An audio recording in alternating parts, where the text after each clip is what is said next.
আসসালামু আলাইকুম। আমি মেহেদী হাসান সুমন। আজকে ডিসি জেনারেটরের উপর কিছু কোশ্চেন সেট করেছি আমি। আহ, সেই কোশ্চেন গুলো এবং তার আনসার গুলো নিয়ে আলোচনা করব। Basic question. আমি ফার্স্ট কোশ্চেনে যাচ্ছি। ফার্স্ট কোশ্চেন এখানে আসছে হচ্ছে হয় the number of poles and the number of armature conductors are fixed in the DC generator, then which winding will give higher EMF? এটা আমরা জানি যে জেনারেটরের দুই ধরনের উইন্ডিং সাধারণত ব্যবহার হয়, ল্যাপ উইন্ডিং এবং হচ্ছে ওয়েভ উইন্ডিং। এই দুই ধরনের উইন্ডিং জেনারেটরের মধ্যে যদি পোল সংখ্যাও সমান থাকে আর হচ্ছে যে কন্ডাক্টর সংখ্যাও সমান থাকে, তাহলে কোন জেনারেটর বেশি ইএমএফ প্রডিউস করবে, হায়ার ইএমএফ দিবে? তো আমরা জানি যে ল্যাপ উইন্ডিং এ হচ্ছে প্যারালাল পাথের সংখ্যা হচ্ছে পোল সংখ্যার সমান, আর ওয়েভ উইন্ডিং এ প্যারালাল পাথের সংখ্যা হচ্ছে দুইটা।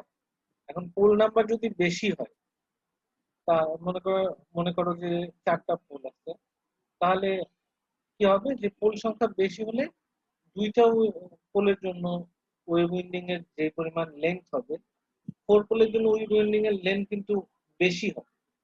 কিন্তু ল্যাপ উইন্ডিং এর ক্ষেত্রে কিন্তু পোল সংখ্যা বাড়লেও উইন্ডিং এর লেন্থ বাড়তেছে না। এখানে যেটা হচ্ছে যে প্যারালাল পাথের সংখ্যা বেড়ে যাচ্ছে। তো ওয়েভ উইন্ডিং এ বোঝাই যাচ্ছে যে এখানে পোল সংখ্যা বাড়িয়ে দিলেই তোমার হচ্ছে যে কন্ডাক্টর বেড়ে যাচ্ছে, নাম্বার অফ কন্ডাক্টর বেড়ে যাচ্ছে আর্মেচারে। তো নাম্বার অফ কন্ডাক্টর বাড়লে ভোল্টেজ কি হবে, স্বাভাবিকভাবেই বেড়ে যাবে। তো আমরা বলতে পারি যে ওয়েভ উইন্ডিং আসলে ল্যাপ উইন্ডিং এর থেকে বেশি ভোল্টেজ জেনারেট করে। তো ওয়েভ উইন্ডিং মূলত ব্যবহার করা হচ্ছে হাই ভোল্টেজ লো কারেন্ট যেসব জায়গায় দরকার, আর ল্যাপ উইন্ডিং ব্যবহার করা হয় যেখানে হাই কারেন্ট কিন্তু লো ভোল্টেজ দরকার হয়। এই দুই ধরনের উইন্ডিং এর মধ্যে ল্যাপ উইন্ডিং ও ওয়েভ উইন্ডিং এর মধ্যে ওয়েভ উইন্ডিং বেশি ব্যবহার করা হয়। তাহলে এই উত্তরটা ডেফিনেটলি ওয়েভ উইন্ডিং। কিন্তু থার্ড অপশন আছে either lap or wave winding, এটা হবে না। ডিপেন্ড আপন দ্য কন্ডাক্টর, এটা হবে না, কারণ এখানে সবকিছু ক্লিয়ার করে বলাই আছে। তো আমরা পরের কোশ্চেনটাতে যাচ্ছি। ইকুইলাইজিং কানেকশনে গেলাম না আমি, কারণ ইকুইলাইজিং কানেকশন তোমাদের পড়া আছে কিনা আমি মতো জানি না। আমি এটা স্কিপ করলাম, পরের কোশ্চেনে যাচ্ছি। In a four pole DC machine, four pole DC machine হচ্ছে যে কোনটা আর কি সাপোর্ট করে? এখানে যে ফোর পোল ডিসি মেশিনে all the four poles are north poles, alternate poles are north and south, all the four poles are south poles, none of this। প্রথমেই আসে এই দুইটার একটা হবে না, যে নর্থ পোল সবগুলো পোল নর্থ পোল বা সবগুলো পোল সাউথ পোল, এটা কখনোই সম্ভব না। এরপর আসি সেকেন্ড অপশনে। সেকেন্ড অপশনে বলা আছে যে অল্টারনেট পোল, অর্থাৎ বিপরীত পাশের পোলগুলো নর্থ পোলের বিপরীত পাশে সাউথ পোল থাকবে। হ্যাঁ, জেনারেটর তো এরকমই হয়, নর্থ পোলের বিপরীতে একটা করে সাউথ পোল থাকে। যদি একটা জেনারেটরে দুইটা নর্থ পোল থাকে, তাহলে তার বিপরীতে দুটো সাউথ পোল থাকে, এবং সেখানে নাম্বার অফ পোল টোটাল হচ্ছে ফোর। আচ্ছা, তাহলে এখানে হচ্ছে যে এই অপশনটা alternate polls are north R south. এরপরে যাচ্ছি নেক্সট কোশ্চেনে। Separately excited generator as compare to self excited generator. Separately excited generator কারা? যে সমস্ত জেনারেটরের ফিল্ড সার্কিট একটা আলাদা ডিসি সোর্স থেকে সাপ্লাই দেওয়া হয়, তারা হচ্ছে সেপারেটলি এক্সাইটেড জেনারেটর। আর যে সমস্ত জেনারেটরে উৎপাদিত ভোল্টেজেরই একটা অংশ ফিল্ড সার্কিটে দেওয়া হয় ফিল্ড কারেন্ট জেনারেট করার জন্য, সেটা হচ্ছে যে সেলফ এক্সাইটেড জেনারেটর। তো সেপারেটলি সেলফ এক্সাইটেড জেনারেটরে যেটা হয়, সেলফ এক্সাইটেড জেনারেটরে যদি আমরা লোডটা ভ্যারি করি, লোডটা ভ্যারি করলে কিন্তু হচ্ছে যে ফিল্ড কারেন্ট যেটা, মানে ফিল্ড ভোল্টেজ যেটা, সেটাও কিছুটা ভ্যারি করে।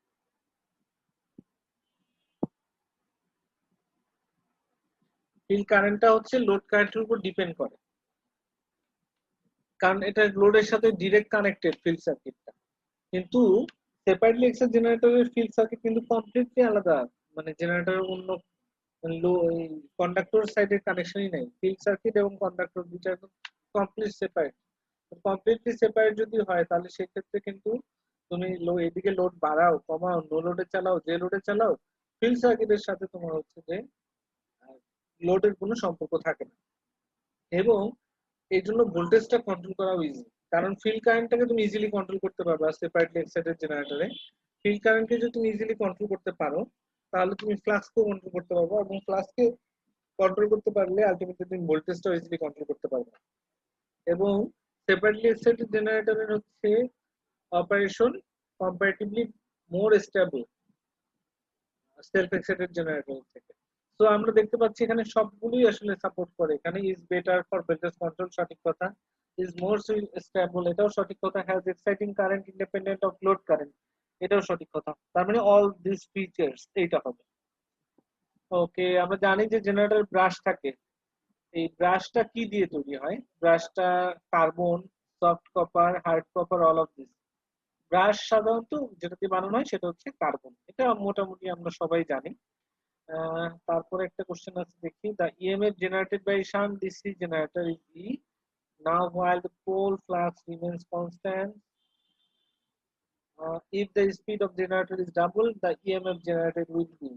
বলা আছে যে একটা ডিসি শান্ট জেনারেটর আছে যেটার হচ্ছে ফ্লাক্সটাকে কনস্ট্যান্ট রাখা হয়েছে, স্পিডটাকে দ্বিগুণ করে দেওয়া হয়েছে আগের থেকে। এখন জেনারেটেড ইএমএফটা কত হবে? আগের ভোল্টেজটা ছিল ই। তো আমরা এই কোশ্চেনটা আনসার দেওয়ার জন্য আমাদের হচ্ছে ইএমএফ জেনারেশনের যে ইকুয়েশন আছে সেটার দিকে একটু নজর দিলেই হবে। সেখানে ইকুয়েশনটা আমি বলছি, ইকুয়েশনটা হচ্ছে E equal to phi Z N divided by 16 into P by A. তো সেখানে সেই ইকুয়েশন থেকে আমরা দেখতে পারি যে ইএমএফ যেটা ডিসি জেনারেটর ইএমএফ, এটা কিন্তু ভোল্টেজ, এই ভোল্টেজটা হচ্ছে যে সরাসরি কিন্তু ফ্লাক্স এবং স্পিড দুইটার সাথেই সম্পর্কযুক্ত, মানে সমানুপাতিক। কিন্তু যেহেতু এখানে বলা আছে ফ্লাক্সটা কনস্ট্যান্ট, অতএব এখানে জেনারেটেড ইএমএফ যেটা সেটা সরাসরি আমরা বলতে পারি যে স্পিডের সমানুপাতিক। যেহেতু এখানে স্পিডটা ডাবল হয়ে যাচ্ছে, তাহলে ভোল্টেজটাও কি হয়ে যাবে? ডাবল হয়ে যাবে। অর্থাৎ আগেরটা যদি ই ভোল্টেজ হয় তাহলে এখন 2 ই হবে। এটার আনসার হচ্ছে 2 ই। এর পরের জায়গায় যাচ্ছি, পরের কোশ্চেনে যাচ্ছি। Following DC generator will be in a position to build up without any residual magnetism in the poles. Residual ম্যাগনেটিজমটা কি? রেসিডুয়াল ম্যাগনেটিজম হচ্ছে যে কোন একটা ম্যাটেরিয়ালকে একবার ম্যাগনেটাইজ করলে সে আর কমপ্লিটলি ডিম্যাগনেটাইজ হয় না এবং তার মধ্যে কিছু ম্যাগনেটিক প্রপার্টি থেকে যায়, এটাকে বলা হচ্ছে রেসিডুয়াল ম্যাগনেটিজম। যেমন আমরা এই যে ইলেকট্রিক সাপ্লাই দিয়ে আমরা মানে টেম্পোরারি ম্যাগনেট তৈরি করি, তারপর সেই ইলেকট্রিক সাপ্লাই সরিয়ে ফেললে সেই যাকে ম্যাগনেটাইজ করছিলাম সে কি কমপ্লিটলি ডিম্যাগনেটাইজ হচ্ছে? আবার আগের অবস্থায় ফেরত যাচ্ছে না, তার মধ্যে কিছুটা ম্যাগনেটিক প্রপার্টি থেকে যাবে, তোমরা জানো। এবং এটাকে বলা হচ্ছে রেসিডুয়াল ম্যাগনেটিজম। এই রেসিডুয়াল ম্যাগনেটিজম হচ্ছে সেলফ এক্সাইটেড জেনারেটরের জন্য খুবই জরুরি। কেননা সেলফ এক্সাইটেড জেনারেটরের যে ভোল্টেজটা উৎপাদিত হয়, সেই ভোল্টেজটা উৎপাদনের জন্য, যে কোনো ভোল্টেজ উৎপাদনের জন্য প্রথমে কি দরকার? ফ্লাক্স দরকার, তাই না? সেই ফ্লাক্সটা হচ্ছে আর্মেচার কাট করবে, আর্মেচার কাট করার পরে ভোল্টেজ প্রডিউস করবে, তারপর এই ভোল্টেজ থেকে তোমার হচ্ছে যে ফিল্ড কারেন্টে সাপ্লাই যাবে, তাই না? তার মানে আগে কিন্তু, এখন তোমার যদি ভোল্টেজ তৈরি করতে হয় আগে কিন্তু দরকার হচ্ছে কি? ভোল্টেজ তৈরি করার জন্য আগে কি দরকার? ভোল্টেজ তৈরি করার জন্য আগে হচ্ছে আমাদের ফিল্ডে সাপ্লাই দরকার। কিন্তু সেলফ এক্সাইটেড জেনারেটরে তো আলাদা করে কোনো সাপ্লাই ইউজ করা হয় না। সেলফ এক্সাইটেড জেনারেটরে উৎপাদিত ভোল্টেজেরই একটা অংশ সাপ্লাইতে ব্যবহার হয়। তার মানে জেনারেটর স্টার্টিং কন্ডিশনে যে মুহূর্তে আমি জেনারেটর স্টার্ট করতেছি সেই মুহূর্তে তো ফিল্ড সার্কিটে কোনো কারেন্ট থাকছে না। তাহলে ফিল্ড সার্কিটে কারেন্ট না থাকলে তো ফ্লাক্সও থাকে না, এবং সেক্ষেত্রে তো ভোল্টেজ উৎপাদিত হওয়ার কথা না, মানে কোনো ভোল্টেজ বিল্ড আপ হওয়ারই কথা না। কিন্তু কি হয়, আমরা এমন ধরনের একটা ম্যাটেরিয়াল, এমন ধরনের ম্যাটেরিয়াল দিয়ে আর কি ডিজাইন করি যার রেসিডুয়াল ম্যাগনেটিজম আছে, সেলফ এক্সাইটেড জেনারেটরের ফিল্ড উইন্ডিং। এর ফলে কি হয় যে ওই জেনারেটর স্টার্টিং কন্ডিশনে অল্প কিছু ফ্লাক্স পাওয়া যায় ফিল্ড সার্কিটে, ফিল্ড কয়েলে কিছুটা ফ্লাক্স পাওয়া যায়। সেই ফ্লাক্সটা দিয়ে কিছুটা ভোল্টেজ উৎপন্ন হয়, সেই ভোল্টেজটা আবার হচ্ছে যে তোমার ইসের সাপ্লাই দেয়, সেই ভোল্টেজটা হচ্ছে যে কারেন্ট সাপ্লাই দেয় ফিল্ড সার্কিটে। তারপর এভাবে স্টেপ বাই স্টেপ ভোল্টেজটা বিল্ড আপ হয়। তোমরা এটা পড়েছো সেলফ এক্সাইটেড জেনারেটরের জন্য। তাহলে আমরা বলতে পারি যে residual magnetism must. But separately excited জেনারেটরের ফিল্ড কয়েলে যদি রেসিডুয়াল ম্যাগনেটিজম থাকুক বা না থাকুক এটা কিন্তু ম্যাটার করে না। কেন ম্যাটার করে না? কারণ আমরা আলাদা একটা ডিসি সোর্স দিচ্ছি, ডিসি সোর্স দিয়ে আমরা ফিল্ড কারেন্ট ক্রিয়েট করছি, যে ফিল্ড কারেন্ট থেকে পরবর্তীতে ফ্লাক্স প্রডিউস হচ্ছে। ঠিক আছে? তাহলে এই কোশ্চেনের আনসার কি হচ্ছে, যে কোন জেনারেটরের জন্য রেসিডুয়াল ম্যাগনেটিজম দরকার নাই? মাস্ট, সেটা হবে সেপারেটলি এক্সাইটেড জেনারেটর। এরপরের কোশ্চেনটায় যাই। The EMF generated in a DC generator is directly proportional to, এটা ওই আগের equation equal to phi zn divided by 16 to p by a। ওই ইকুয়েশনে আমরা দেখছি যে ফ্লাক্সের সমানুপাতিক, তারপর স্পিডেরও সমানুপাতিক, পোল সংখ্যারও সমানুপাতিক, মানে all of this.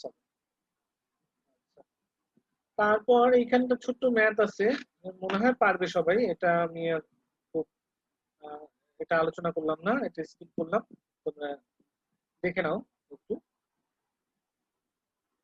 A shunt generator running at 1000 rpm generated EMF 200 volt. If the speed increased to 1200 rpm, the generated EMF will be nearly কত হবে সেটা বের করতে হবে। ওই তো যদি 1000 rpm হয় 200 ভোল্ট হয়, তাহলে 1200 rpm হলে কত হবে। এরকম কিন্তু আমরা আগেও একটা এমসিকিউ দেখে আসছি যে স্পিড যদি দ্বিগুণ হয়ে যায়, স্পিড যদি দ্বিগুণ হয়ে যায় তাহলে হচ্ছে যে ভোল্টেজও দ্বিগুণ হয়ে যাচ্ছে, বাকি সব ফ্যাক্টর গুলো যদি কনস্ট্যান্ট থাকে। এখানে কিন্তু স্পিডটা দ্বিগুণ হয় না, 1.2 টাইমস বেড়ে গেছে, মানে 1000-এর থেকে 1200 হয়েছে, তাই না?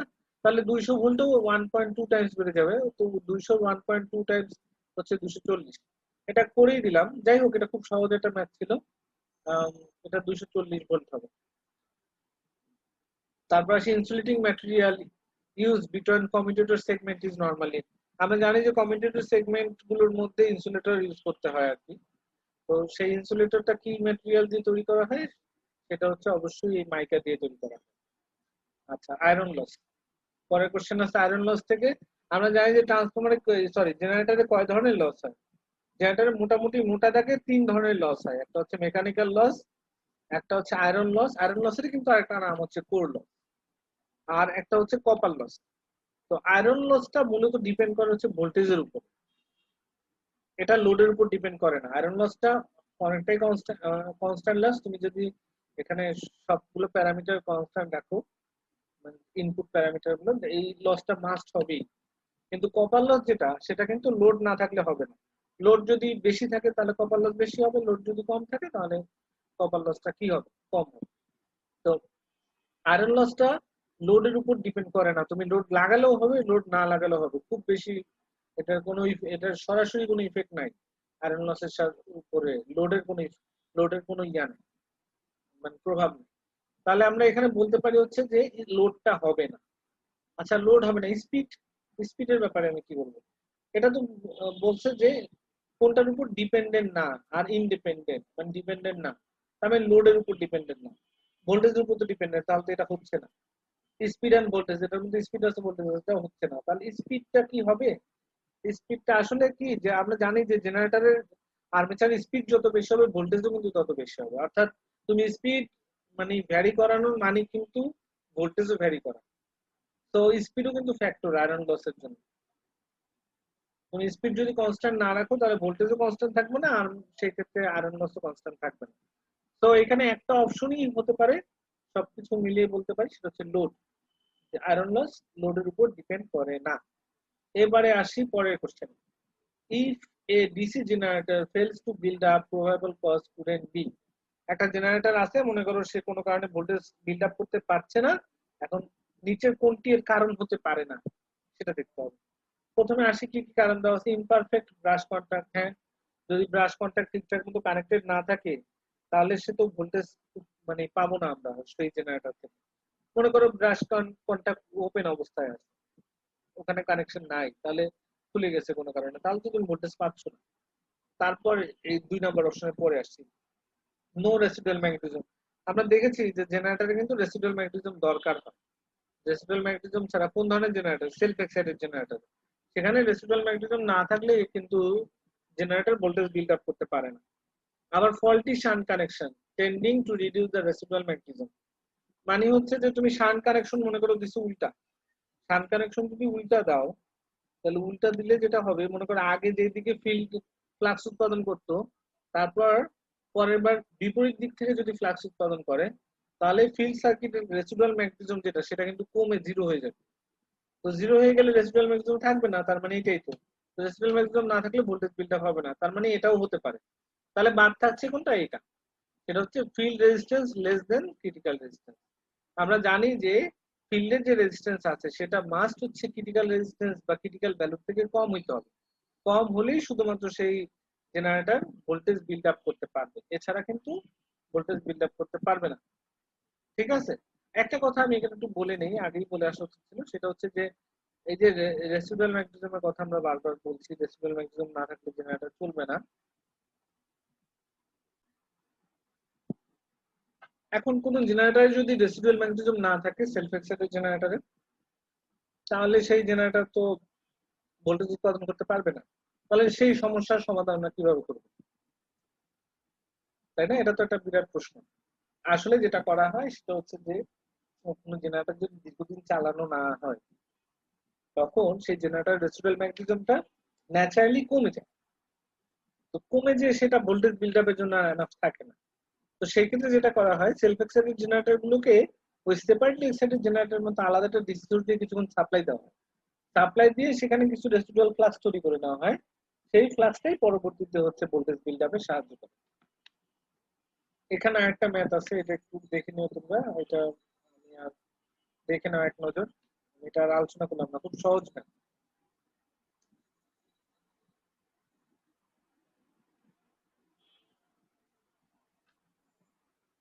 ঠিক আছে, পরেরটা যাচ্ছি।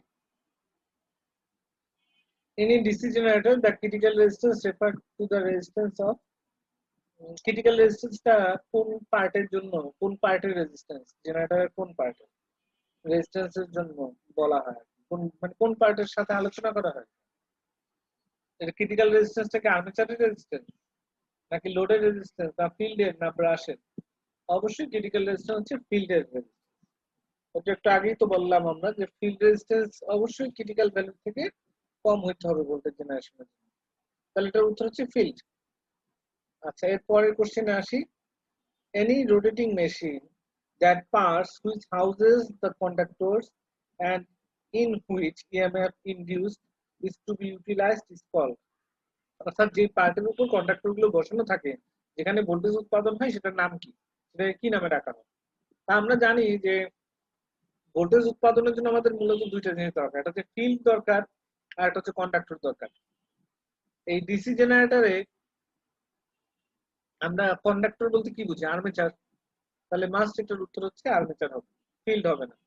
কারণ ভোল্টেজটা তো আর্মেচার উৎপন্ন হয়, আর আর্মেচারই তো কন্ডাক্টর গুলো বসানো থাকে, আর্মেচার স্লটের মধ্যে মধ্যে দিয়ে বসানো থাকে। তাহলে উপরের দুটো অপশন নিয়ে কি বলবো, রোটর এন্ড স্ট্যাটর। রোটর এন্ড স্ট্যাটর হচ্ছে জেনারেটরের যে পার্টটা আসলে ঘোরে তার সেটাকে বলা হয় রোটর। জেনারেটরের যে পার্টটা মেশিনের, মেশিন যে কোনো মেশিনের যে কোনো যে পার্টটা স্থির থাকে তাকে বলা হয় স্ট্যাটর। তাহলে আমাদের এই ডিসি জেনারেটরে কে স্থির থাকে? আর্মেচার স্থির থাকে, মানে কন্ডাক্টরটা স্থির থাকে, এটা কি? না, কন্ডাক্টর না, ফিল্ড স্থির থাকে। ডিসি জেনারেটরের ক্ষেত্রে হচ্ছে ফিল্ড স্থির থাকে আর আর্মেচার রোটেট করে। তাহলে ডিসি জেনারেটরের জন্য যদি আমরা বলি স্ট্যাটর, তাহলে স্ট্যাটর হচ্ছে ফিল্ড, আর যদি বলি রোটর, রোটর হচ্ছে আর্মেচার। কিন্তু তোমরা যখন এসি মেশিন পড়বা তখন দেখবা বিপরীত চিত্র। সেই ক্ষেত্রে দেখা যায় যে তোমার কন্ডাক্টর যেগুলো সেগুলোকে স্ট্যাটরে রাখা, আর হচ্ছে যেটা ফিল্ডটাকে রোটেটিং করা হয়। যে কোনো একটাকে তো রোটেটিং করতে হবে কন্ডাক্টরের ফিল্ডের মধ্যে। তো এই জন্য বোঝা যাচ্ছে যে রোটর আর স্ট্যাটর এটা আসলে ফিক্স না, এটা তো আসলে কোন ধরনের মেশিন তার উপর ডিপেন্ড করতেছে, বা এটা আমরা কিভাবে বানাচ্ছি কনস্ট্রাকশন উপর ডিপেন্ড করতেছে। এখানে ডেফিনেটলি আমরা যেটা জানি সেটা হচ্ছে যে আর্মেচার কোথায় বসানো হয়, সরি কন্ডাক্টর কোথায় বসানো হয়, আর্মেচার, মানে আর্মেচারই হচ্ছে কন্ডাক্টর। ওকে, এরপরের আমি কোশ্চেনে যাচ্ছি।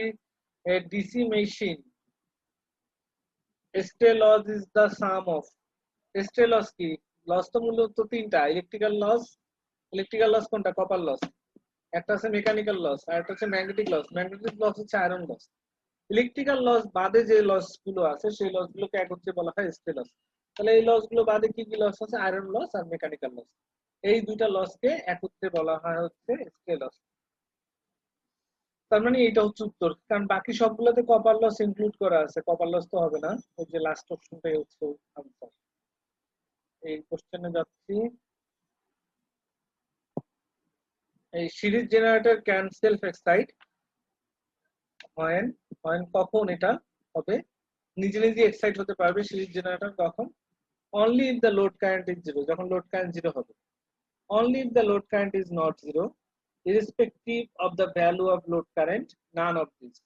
এখন সিরিজ জেনারেটরে কিন্তু বুঝতে হবে একটা জিনিস, যে সিরিজ জেনারেটরে কিন্তু কারেন্ট একটাই, ফিল্ডের কারেন্ট যেটা সেটাই কিন্তু আর্মেচারের কারেন্ট, সেটাই কিন্তু লোডের কারেন্ট। অর্থাৎ লোড কানেক্টেড থাকলে লোড কারেন্ট আছে, আর্মেচার কারেন্ট আছে, ফিল্ড কারেন্টও আছে। আর লোড যদি কানেকশনে না থাকে তাহলে কোনো ফিল্ড কারেন্টও নাই, কোনো আর্মেচার কারেন্টও নাই। তাহলে সিরিজ জেনারেটর যদি তুমি নো লোডে চালাইতে যাও তাহলে তো ফিল্ডে কোনো কারেন্ট পাচ্ছ না, তার মানে জেনারেটর এক্সাইট হতে পারবে না। এক্সাইটেশন মানে কি? এক্সাইটেশন মানেই হচ্ছে ফিল্ডে সাপ্লাই দাও। তো ফিল্ডে তো তুমি কোনো সাপ্লাই দিতে পারছো না, কারেন্ট দিতে পারছো না, তাহলে তো কোনো ফ্লাক্স প্রডিউস হবে না, ভোল্টেজও বিল্ড আপ হবে না।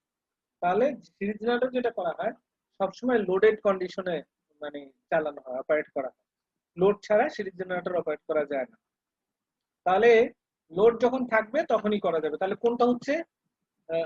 Only if the load current is not zero. Load current zero নয়, তার মানে কি? লোড কানেক্টেড আছে, লোড কারেন্টের নির্দিষ্ট ভ্যালু আছে হয়তো, এই জন্যই তোমার এই সিরিজ জেনারেটর এক্সাইট হতে পারে। ঠিক আছে, আরো কিছু কোশ্চেন আছে, আজকে সময় স্বল্পতার জন্য আর আলোচনা করতে পারলাম না। তোমাদের সবার জন্য অনেক শুভকামনা দিয়ে আজকের এই সংক্ষিপ্ত ক্লাস এখানে শেষ করছি। ধন্যবাদ সবাই।